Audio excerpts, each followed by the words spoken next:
Hey writers, you're listening to the Kobo Writing Life podcast, where we bring you insights and inspiration for growing your self-publishing business. We're your hosts. I'm Rachel, Author Engagement Manager for Kobo Writing Life. And I'm Tara, the Director of Kobo Writing Life.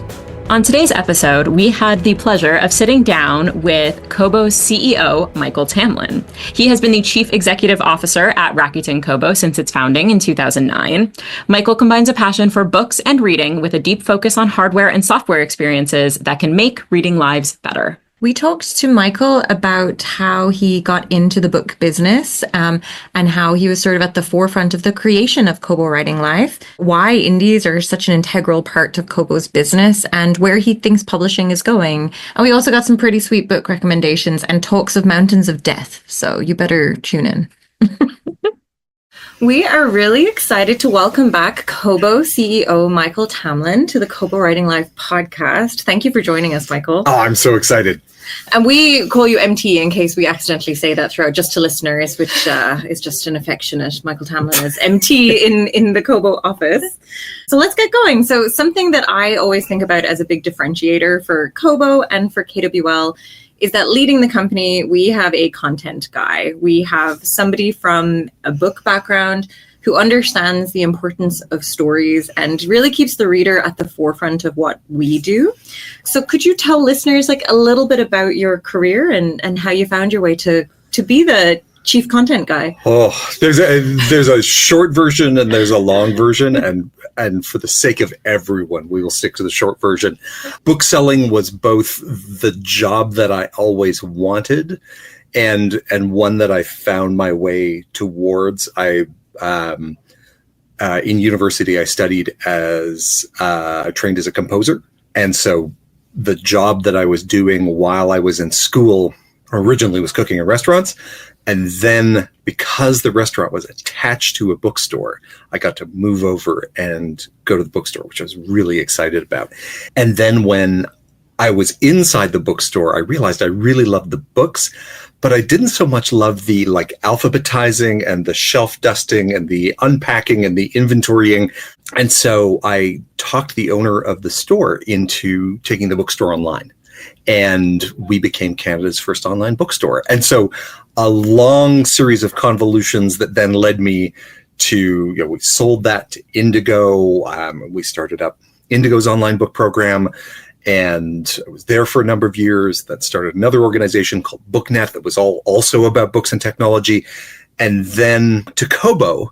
And so in each of those times, I've been able to be at a place where the book industry's been remaking itself, which is just amazing, so lucky. And so once, when I was first in independent bookstores, it was about how independents and chains were going to coexist, and then figuring out online bookselling, and then what digital formats we're going to do. And I like to say that if you ever want to get into an industry, the best time to do it is when it's all exploding and falling apart, because then maybe if you don't have the skills, they need you anyway. So the best time for generalists is when nobody knows what to do. So that's been my story all the way through. It's just right place, right time, minimal skills, high enthusiasm. I love it. And we definitely want to talk to you about the ever-evolving nature of publishing. Yeah. But before we get into the nitty and gritty, people may be more familiar with the name Rakuten now than they were ever before. But for those who aren't, can you talk a little bit about what Rakuten is and where Kobo fits into it? Yep. And kind of what you've learned from being part of such a global company? Totally. So we started in 2010 and were really invested in by bookstore chains who were all trying to answer the same question, which was, if you're selling physical books, how do you also deliver ebooks to your same customers? And we were incubated inside Indigo here in Canada, and then found out that there were lots of other book retailers who all had that same problem. And some of those came on as investors, and that's what launched us out. So started that in 2010. By 2012, we could see, oh, wow, this is going to take a lot of investment and a lot of just raw horsepower to expand this out around the world. And right at the time that we were coming to that realization, this company called Rakuten showed up and said, we love what you're doing. we're interested in investing in you, acquiring you. We want to let's do more together. And what we loved about Rakuten, who's the largest e-commerce company in Japan, but they were built from the principle that you would help retailers become present online. And there was always this idea that that was a partnership that you would do with them, that you weren't trying to displace them or replace them. You were trying to help them. And that was exactly what we were trying to do with booksellers. So that DNA was compatible, which was really important. And they loved what we were doing. So stepping this model from country to country all around the world and just said, do more of it, do it more quickly. And they allowed us to press the fast forward button down and expand all over the world. And so having that backing behind us and the operating discipline that goes with it, we probably would have blown up the company on our own if we hadn't had a little bit of that brain transplant of here's how you run a big business at scale. And maybe we would have figured that out by trial and error. Maybe we wouldn't have, but having them just coming in with this very disciplined operating model that we could lay on top of all of the creativity that we had and our love of the business and our love of books was, I think, what allowed us to get where we are today. And they've been fantastic. Love them. And as somebody who has been under the Rakuten umbrella for so long, how have you survived the mountain of death all of these years? Okay, so to understand what the mountain of death is, Rakuten has what is without a doubt the most amazing, most bonkers team building exercise I've ever seen, which is they take every CEO from all of their group companies and you climb this mountain every year in September. It's called Mount Tanagawa. And if you look it up on Wikipedia, you'll see it is also referred to as the Mountain of Death because it has killed more people than Mount Everest, which is a lot of people. And the fact that they just kind of throw everybody on a bus and we all go up this mountain, which is no joke. There are ropes and there are cliffs and you can just fall and die. And yet every year they do this. And it's a kind of a testament to the cohesion of the group and their willingness to overcome obstacles. And I'm now on my 9th time doing this, which is bizarre. But what you kind of love about it is that idea that, we will actually do the thing that other people won't do. And we will push that little bit harder in this thing, climbing a mountain, or in all the other things that we do within the business. And looking at it from the outside, you may go, that is no one would do that. That is crazy. And in fact, you do it every year. So it's and it's outside. It's a mountain. It's a great, if somewhat terrifying day.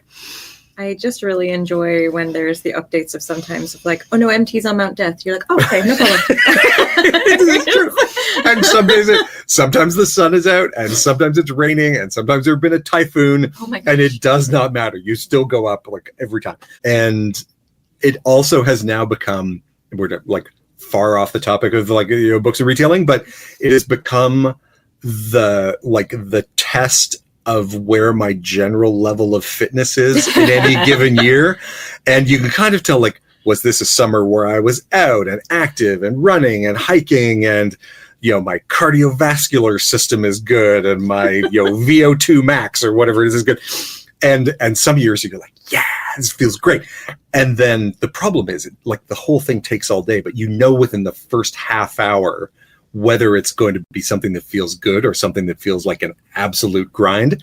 This year was one of those ones where I got 30 minutes in. I was oh no. It turns out the summer had been very nice, but also very lazy. And there've been lots of dinner parties and there've been lots of lying around and not a lot of hiking up mountains. So that has been a wake-up call for this year, which has then turned into an appropriate increase in physical activity to make up for that. So I will be ready for next year. Well, just as an aside on the fitness piece, because I know Rachel maybe wanted to bring it up later about the time that you guys boxed one another I have talked about that a little bit. And she is vicious. She is very fast Thank you very hands. much. Yeah, Thank very you. fast hands. But let's go back to the subject at hand here. That's all I wanted to talk about was the boxing. I know. I we got could it talk in about there. that all. Thank you. We could do this whole thing just on that. So I've been at Kobo for like 12 years now, and something that always struck me, kind of like even in the early days when you would kind of come and talk at town halls and things, that you kind of referring to a 25-year digital reading revolution. So where do you think we are now on that timeline? And do you still think of it that way? Has it extended, shrunk? Yeah, it's interesting because I don't remember who said it, but there's the idea that any big change initially happens slower than you expect and then happens faster than you expect. And so trying to forecast a big transformation like this is an interesting prospect. And if I look at some of the challenges we had early on in building the company, we came into it with this idea that, like digital music, like video, you were going to get to something like 50% of all books were going to be read digitally fast. And that didn't happen at all. Like we've ended up in a place where maybe like 30% of reading for pleasure in the US, 25% in Canada is being done in digital, but that there are all of these pockets of reading like children's books and cookbooks and all these other things that just haven't gone that way. And so that's the like slower than you expect part, is that you run into these various either kind of bits of psychological resistance or the amount of the book business that lives in the gift economy where you want to be able to give someone an object. And that means that book isn't going to go into digital format, or parents loving to look around their children's rooms and see like the books all lined up on the bookshelves. And all of that then makes that transformation lumpier than you think it's going to be. But I guess the question on the other side of that is, do we in our hearts believe that 50 years from now, we're still going to be cutting down trees and dragging them around and mashing them up and pressing ink into them to do most of our reading? And if you go, no, probably not 50 years from now, well, then could that be 30? Or could it be 20? And if it could be 20, could it be 15?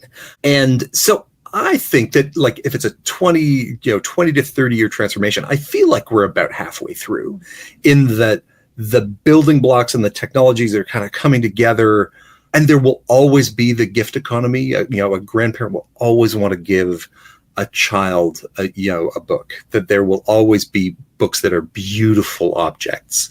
And that's okay. Like there can always be books as beautiful objects, the same way that we still love horses, but we just don't have as many of them. And we don't think of transportation in terms of how good our horse is. Like they're still around, and at the same time that it isn't one or the other. It's not like you only read digital or you only read paper. I still have paper books in my home. I don't have nearly as many as I used to. And when I think of buying one, I'm more likely to reach towards digital than I am for paper, unless it's something that's like really beautiful and lovely, and I want people to see it, and I've got all of that kind of like status object, fetishistic stuff around it. Then yeah, of course. But more and more over time of my reading has just happened digitally, and I think for a lot of people, that's a swing that they're starting to move through. Since we last had you on the podcast, a lot has changed at Kobo and in the publishing world as a whole. But of course, we want to start with indie publishing. Yeah. So can you give us a little history about why Kobo Writing Life was created and why it remains so important to Kobo? We always think that, we've got these like master plans and we're all like super strategists and we're thinking about the future and where things are going to go. And when you're starting up a company, maybe you've got a little bit of that, but then just random stuff comes at you. And indie publishing was definitely one of those things that was like, whoa, didn't see that coming at all. And we were starting up Kobo. We were, probably at that point selling 100 books a week or something like that. It was a lot of effort to not put a lot of books in people's hands. But we got an email from an author that was a Word document. They said, I've written a book. I don't have a publisher, but I see that you have digital files on your site. Can you sell this? And rather than saying no, or rather than saying go and find a publisher, we essentially handed it to an intern and said, let's figure out how to make this into an EPUB. I think they made a cover in Microsoft Paint, and then we put it in with all of the other stuff. And then next week it was like 2 of those showed up. And then the next week, week after that, it was 10. And then at a certain point, there were enough of them, and we could see that this was actually a kind of somewhere between a community and a movement. And in seeing that, it's like, okay, well, this is not going to be a thing that we can do with our one intern anymore. We actually need to build tools and systems to manage it. And we need to find people who know about it, who understand what that community is and how to kind of engage with them. And that combination of understanding that this was both something that needed services around it and that it needed people who cared about it and were willing to like cultivate it and nurture it from our side. And then that there was a lot of passion and interest out on the author side with kind of how it came together. And probably what has made the biggest difference for us over time is understanding how much that community, and we kind of talk about this in a bunch of different ways, but just is so innovative about trying to find different ways to reach the audiences that they're trying to reach. And that not only does that become a source of books that we can sell, but that they will be the first through the door if we want to try something new, or they will be the ones who see that there is a need for or a desire for a certain kind of story or a certain kind of subject, and just like jump into that and write the books that are needed to satisfy that demand.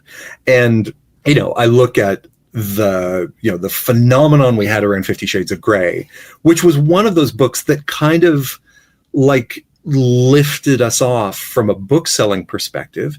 It was, a book that lots of people wanted to read, and maybe not everyone wanted everyone to know that they were reading, and also had the additional characteristic of actually being quite big and heavy and difficult to carry around, all of which made it a perfect candidate for digital. And so like you knocked out 3 of those, and then like got to the end of that series, and you had a whole readership who was like, great, more spicy fiction, please. And there wasn't another one coming out from her. And indie publishing stepped into that gap and went, how much do you want? We will provide this to you in like tonnage on a regular basis, and have done so ever since. And so that idea, not just that, hey, they can see a trend and follow a trend, but that they can be just kind of faster to recognize what readers want to see and be able to meet them there, has become like a superpower, and then is a huge gift for us as booksellers, because the thing we always want is to be able to help that reader follow that impulse, whatever it is, and give them the next book that they want. And the worst feeling as a bookseller is, I know you want more of this, I don't have any more, I can't help you. And that really has never been a problem since indies came into the picture. Nice. As someone who gets to see like all aspects of book selling, you also get a front row seat to the changes in the industry, like the resurgence of the audio platform and the advent of subscriptions. So what do you think are the biggest changes that you've seen, and how have they impacted the industry? Maybe a large question. So let's boil it down into like a couple of big things. One that is certainly central to the people that are listening to this podcast, and one that you spend all day talking about, which is just the disintermediation of publishers and authors being able to go directly to platforms. And I think it's sometimes hard to tell in the middle of an industry remaking itself, like where's the disruption really? And books haven't been like music or like video. Like it's not like bookstores have gone away. Turns out bookstores are really resilient. People like that. And it's not like the kind of the distribution model has blown up or anything like that. But what we have seen is this method of authors being able to reach an audience that just never existed before. And the idea that you can have hundreds of thousands of authors all going onto platforms, finding their own audiences, building careers without a publisher in the middle. I think when we look back 20 years from now, it's going to be, okay, yeah, that was when that shift happened, when this wasn't a series of very narrow gates that some authors could go through and became like this big, wide open freeway. And that meant that books could be different styles and different shapes, and authors could approach that challenge in different ways and in more ways than there had previously been publishers to kind of encapsulate that. And so like that's one. And I think we're only seeing the beginning of what that looks like. The second one that's just a little more recent for us is looking at subscription models versus selling books one at a time. And not so much from the point of view of the business model, but in terms of what it means to readers discovering new works. And I think one of the things that any indie author knows so well is that the biggest challenge in some ways you're trying to get over is getting someone to try a new book from a new author that they've never heard of before. And what do you have to do for the combination of price and promotion and awareness to make somebody go, yeah, that's worth some amount of money. And so that's where you see all of the experimentation on free and 99 cents and first free in series. And like all of that stuff is around, how do I tip some number of people into, this is an author I haven't heard of, but I'm willing to take a chance.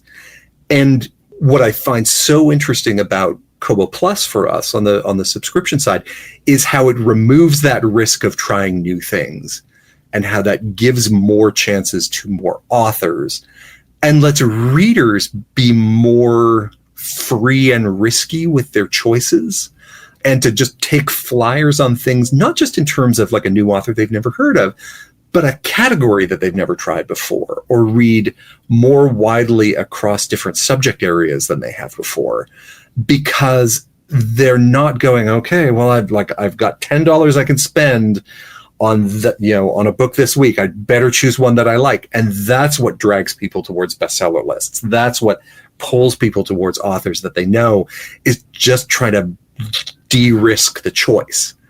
And so if we can say, you know what, all good, pick whatever you want, open it up, try it out, put it down, try something else, just opens up those choices a bit. And then it becomes a book selling challenge for us to not just do the easy thing of here's the most popular stuff, or here's the thing that everybody's read, but to mix up those choices and give people more different avenues in which they can explore. Like that then becomes our challenge. And you've kind of touched on this a little bit with how indie authors can be or are very quick to find the missing part in a market.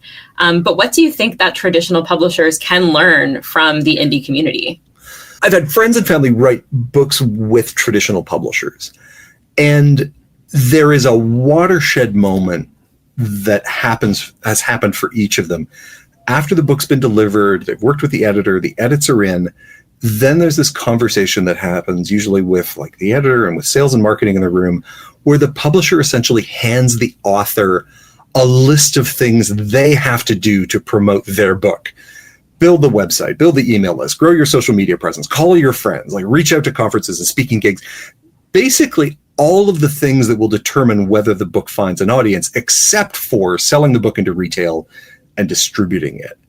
And that, I think, hits a lot of authors like a hammer, because the part of the pitch is, a traditional publisher is here not just to help you make your book, but to help you build and develop and find an audience. Like that's kind of what it says on the label, when you sign up for it.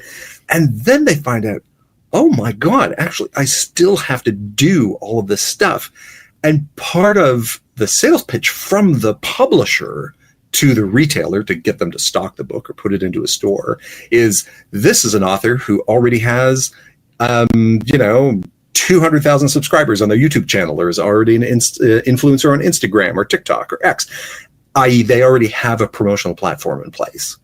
And so what I think authors are starting to find is that most publisher promotion, most of the time, not all the time, but most of the time, is kind of a myth. The value has been boiled down to, we will edit, we will make sure that your book can be available in print, we will sell it into retail, and we will do a basic level of promotion and media outreach. And to be clear, that's not nothing. Like, those are privileged channels that only they can access. You can't get a book into Indigo or Barnes & Noble or Waterstones or anywhere else unless you go through a traditional publisher. But that's not what they say they do. They say they build an audience. And so if I look at that sort of swing between traditional and indie, indie authors work from the basic premise that each book has an audience, and their job after writing it is to figure out how to find that audience wherever it is. And that could be very different for each book and for each audience. It's going to be some combination of all of these different tactics of arcs and giveaways and email campaigns, and social and everything else. But that's an ongoing, iterative, experimental process to try and figure out where that audience lives and how to access it. Traditional publishing, the way it is structured right now, does not have time or the resource envelope to do that. There are, I would say, more books being published than there are people to take care of them inside a traditional publisher.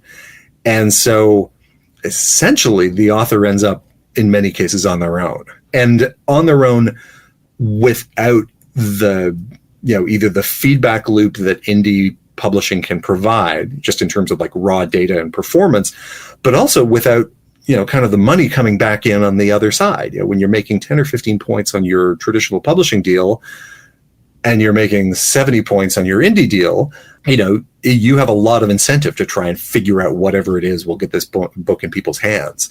A lot harder to do that when you're really trying to move a publishing sales and marketing organization around.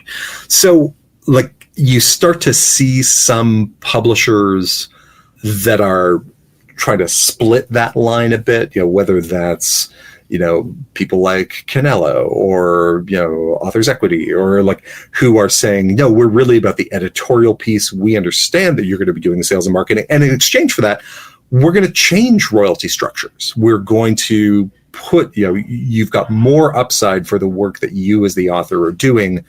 We're limiting ourselves to a set of very well-defined services, or we're a la carting it so you can add the other stuff on. That's happening a little bit inside some specialty houses right now. It's also, I think, weirdly happening at the very high end in traditional publishing. So, something like James Patterson's deal looks a lot like that. It's, I'm doing a whole bunch of stuff. You are, I need a sales and marketing channel. I need an army of reps to go out and make sure this goes into stores. I'm going to take care of what it looks like. I'm going to take care of what the content is, and I'm definitely responsible for its awareness, and you're going to do the rest. So we're seeing it on the high end and we're seeing it on the low end, and it's going to start, I think, kind of converging and mixing in the middle, which I think will be good for everybody, because then right now it still feels like a binary. I'm in traditional publishing or I'm indie publishing.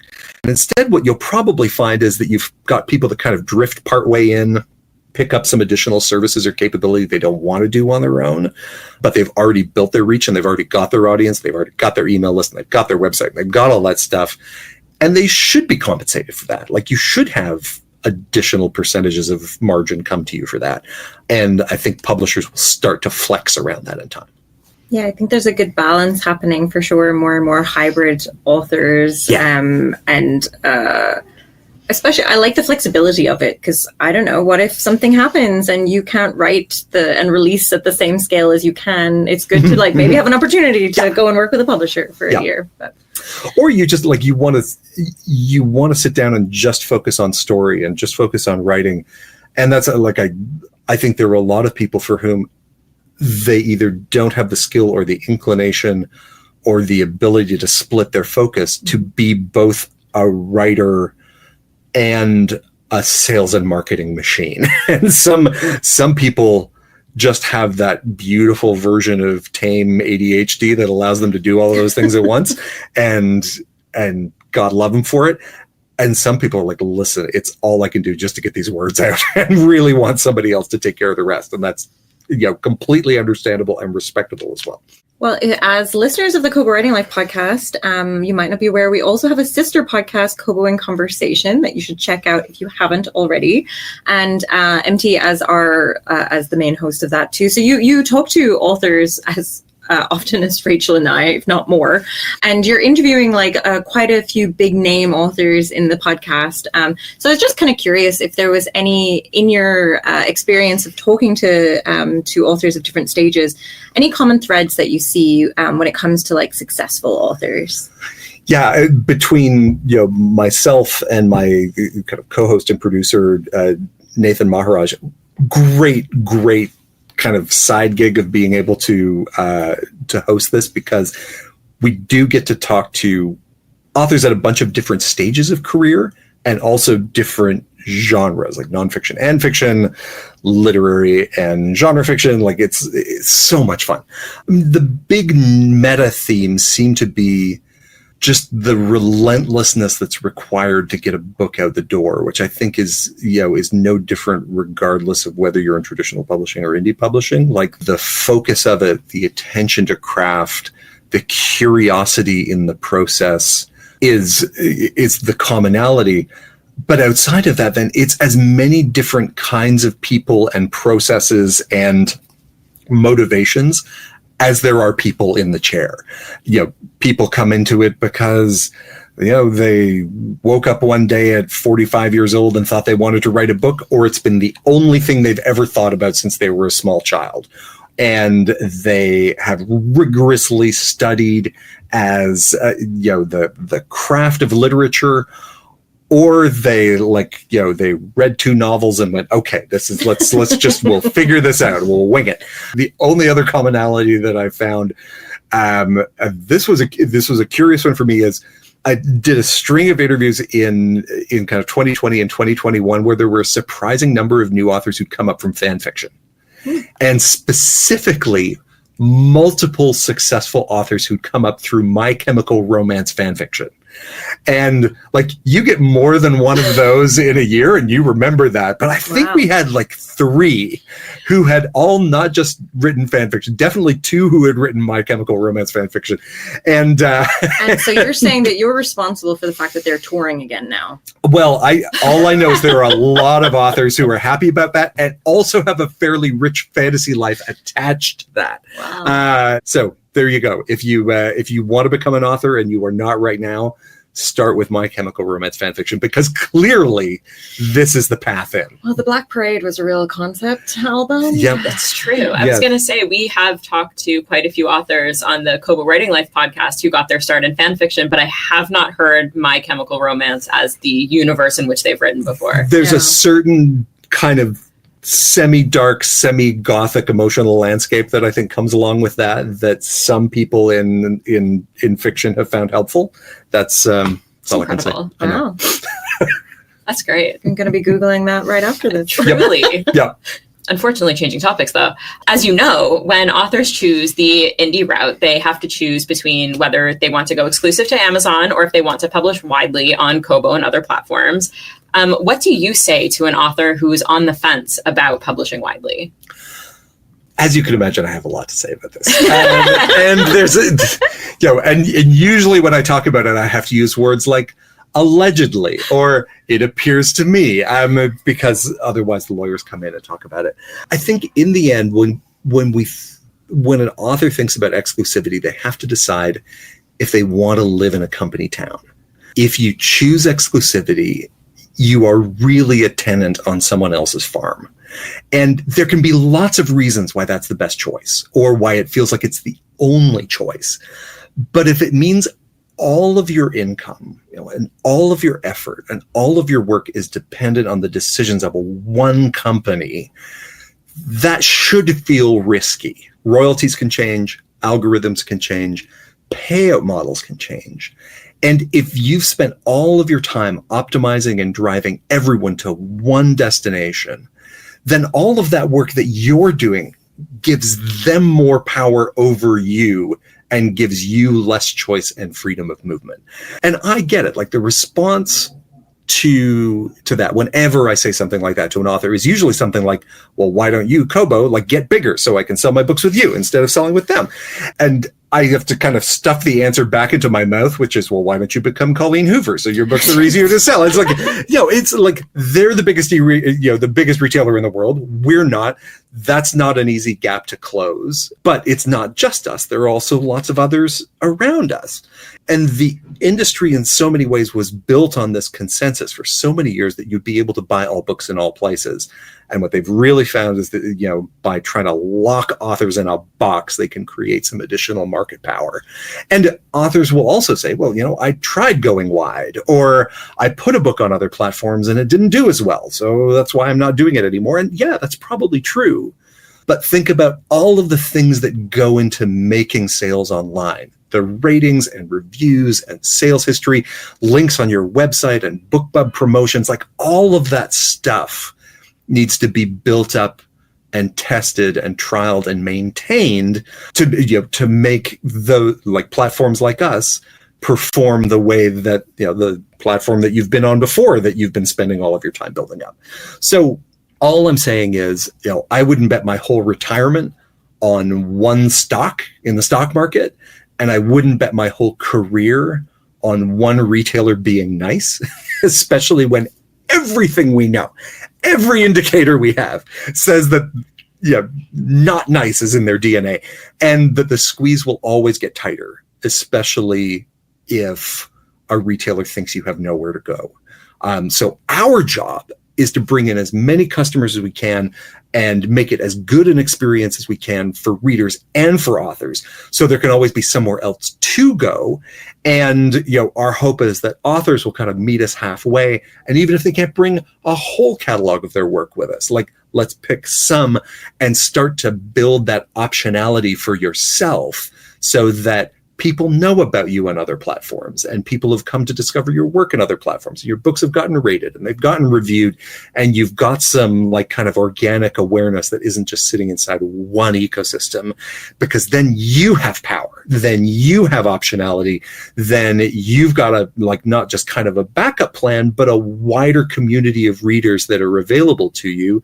And that doesn't just mean you can move different places. It means that the readers can move different places too, and they can follow you where you go. And I think I didn't say anything that would have our legal counsel showing up and saying, take that out of the recording. So I think we did a great job. Oh, well, I hope that inspires some authors who are on the fence to maybe publish widely. I hope so. Listen, I guess the other piece for me is we built this amazing group of people here who are so emotionally invested in getting authors to do well. And I think, we meet authors with the same level of passion and commitment that they have for their books. We have for trying to find audiences for their books. And, and I hope that counts for something. And the degree to which we're able to just spend more time with care and attention on helping authors kind of finding their way through this journey, of which this podcast is a perfect example, I hope that matters too. So what keeps you inspired in the work that you're doing? I don't know. I think you should always try to find a job that you have zero chill about. And that's a good sign of that you found the right place, because I love all of this stuff, like this idea that we get to stack technology and business and authors and readers, and we get to do that in a lot of different countries, in a lot of different languages, in different book reading cultures, and then the books themselves just all the way around and through it is it's the best thing in the world. What else do you want to do with your time? And I just love the thing that we're making, and I use it all the time. And I am, I don't think I'm our best customer, because I've met some of our best customers, and wow, I didn't think you could read that much in a week. I'm a pretty good litmus test for, is this thing making my reading life better or not? And every time we find some kind of new way to enhance the experience, or we put out a new e-reader, I can feel whether or not it makes a positive impact in my life as a reader. And I love the idea that that is then going out to millions of other people out there who all get to experience that same thing. And that we are making more books available to more people all over the world, that it's just easier to find good things to read than it has ever been. And from more places and sources and people, and from more authors that have come from more different backgrounds. And all of that's just like, that's worth getting up for every morning. Love it. I love it. I love the passion. And I would love to give you this opportunity to tell our listeners about your reading life and what about the new Kobo color devices is so great, because they are so great. They're so good. They're so good. Yeah, I love talking about this. So I started an experiment on the social network threads at the beginning of the summer to talk about Kobo e-readers. And the idea was, what if I just talk to everyone who is interested in getting an e-reader? Or like somebody who asks, should I get a Kobo? Or what e-reader should I choose? Like that I would always answer. And it's funny because it doesn't actually take a lot of time to do. It's like kind of 5 minutes between meetings and when I'm waiting for lunch and like a bit at the end of the day. But if you add all of that up, it's talking to a lot of people about Kobo e-readers all the time. And that kind of freaks some people out online, and that's okay. But it means I've been talking about our new e-readers a lot. So this is what I'd say. I would say if your experience of e-readers is from back in like 2012 or something, or when you bought one for your mom, there is no better time to take another look. And if you've never looked before, like now is absolutely the time. There is that beautiful thing about all readers just being to focus on reading. And it's amazing how much better you feel when you are looking at a screen that isn't designed around you being upset or angry or envious or anxious. Like, we don't think of it that way, but there's so much of what happens when we pick up our phone that is just like anxiety inducing of various kinds. And to pick up something that's really just about pulling you into a story or pulling you into the insights of an author who's gone deep onto a subject, like that's just a whole different kind of screen experience. So you have that. You have e-ink, which is just such a delight, easy on your eyes, easy to read outside. You charge the e-reader every couple of weeks instead of every night. And then you add color. And even if you aren't reading anything with illustrations, your books just feel more like, your library when you see your covers in color. And then add to that the whole other category of books that I didn't used to read on an e-reader that now look glorious. Cookbooks and books on crafts and travel and design and interiors. We're all kind of like, that could only live on my coffee table, or that could only live as a printed book. Except now it's like, no, this looks fantastic. And I get to carry it around with me all the time like I do all of my other books. And then you put a stylus with it, as you could with Kobo Libra Color. And now you're writing in the margins and you're making notes to yourself. And again, you're not on your phone, but you have all of that note writing hippocampus activation that means you think about the things that you write and you remember them and process them differently because you have written them by hand. And like you get all of that in this one little gorgeous looking e-reading package. And it's the best possible thing you could do to make your reading life fantastic. I love it. And you get to choose the highlight color. That's like my favorite. As a color coder, that is a game changer for me. Okay, so you're a color coder. Tell me about your color coding scheme. So I usually only highlight when I'm doing nonfiction because that's when I want to remember or have notes to come back to. Yeah. So right now I am planning a trip to Japan. I will not be climbing Death Mountain, but highly recommended. I'm just saying, done it 9 times. 5 stars. Respectfully going to pass. Okay. But so I will do places I want to travel to will be in pink. If it's a restaurant that I want to go to, it will be in green. If it's like a free attraction, I'll put it in blue. So everything has its own color when it comes to planning my trip. Yeah. Because this is all I'm thinking about right now. Because I'm really that sounds amazing. And I don't know if I would ever have the mental discipline to do it. But I'm really curious about the people who are color highlighters of fiction. And I want to know about that world of what is there's something that they're getting out of kind of, I don't know if it's like the analysis of a book or if it's just the capturing of different feelings of different times. But I'm it could like be character, like this character yeah. so it's that color. I want to know what's going on inside the mind of a fiction color highlighter. And weirdly, the writing notes and margins, which is something that I never did on a physical book. Oh, I'm a destroyer of books. I see. I'm the opposite. It was like books are precious things. No, books and you should never write in them. But now I'm like a vandal. Now it's just like writing over everything and circling things and drawing arrows and stuff. And I feel completely guilt-free. And that is like a freedom that I have never previously experienced. Amazing. Yeah, and then on the author side, some feedback that we've gotten is just like the ability to share stuff with your editor, like through Dropbox, and there's like Google Drive integration that's just so easy to do the back and forth that one, authors love you on Threads, and two, they love the devices. Perfect. As well. Also good. Well, and there's a small but very passionate cabal of editors who are doing like kind of manuscript renewal, but they also have a whole list of other things they want to see.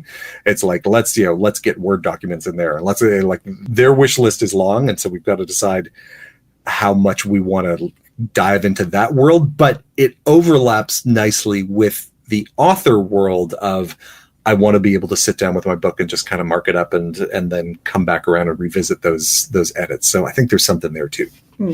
Well, we won't keep too much more of your time, but just our kind of final authory question is that, so you work regularly with authors and your wife published a book this year as well. Yes, she did. Have you got any ambitions to write yourself one day?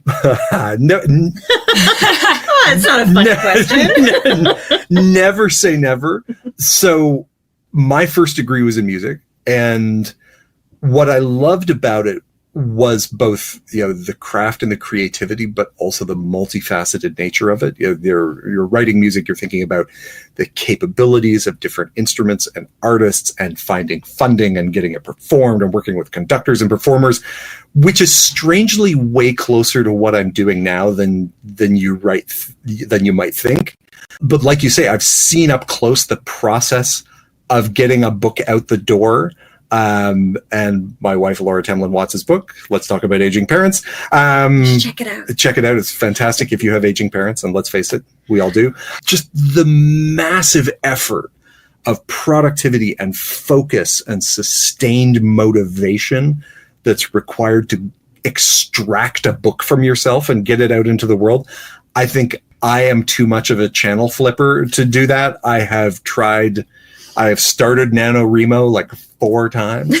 And I'm like, I get 1 week in. And then so I would much rather put my time and effort into helping authors get their books out into the world in all the ways that we do than the amount of time and energy and effort, which I deeply respect them putting into it, but I don't think I've got it myself.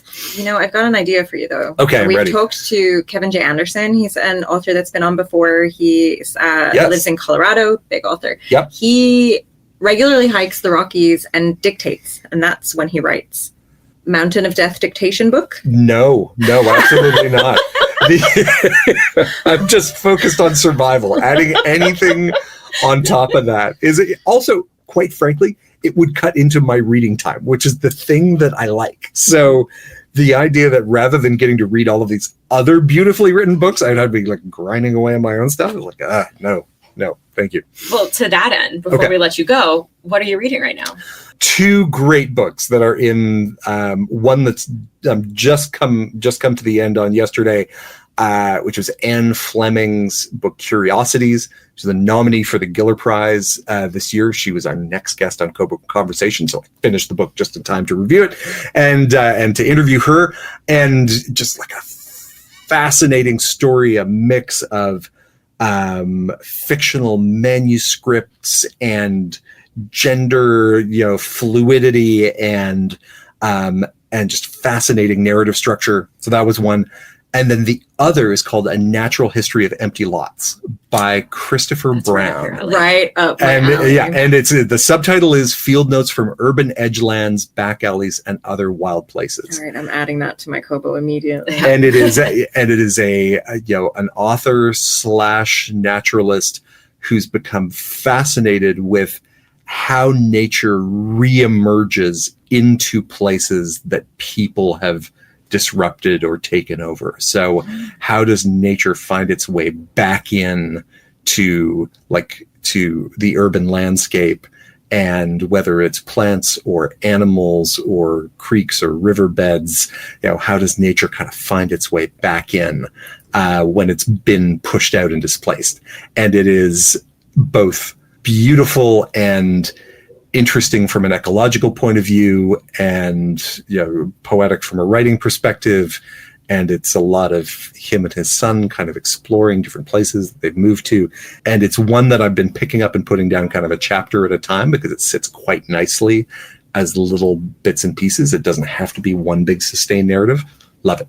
I love that. My backyard is this is just totally off topic, but paved. Yes. And I only moved in there last year. And this summer, tomato plant got through the crack and grew cherry tomatoes over the slab, because an Italian man used to live in the house before it was bought and renovated. Yes. And it was amazing to see it just come up. And that's so cool. Yeah. And as I've been training all of my social algorithms to make me less stressed out, one of the things that's come up is kind of like urban gardening interventions, and especially children planting flower seeds in cracks in sidewalks and then seeing flowers growing up from those in the spring. And if I just saw nothing but that all day in all of my social media, I would be a calm and happy man. It'd be fantastic.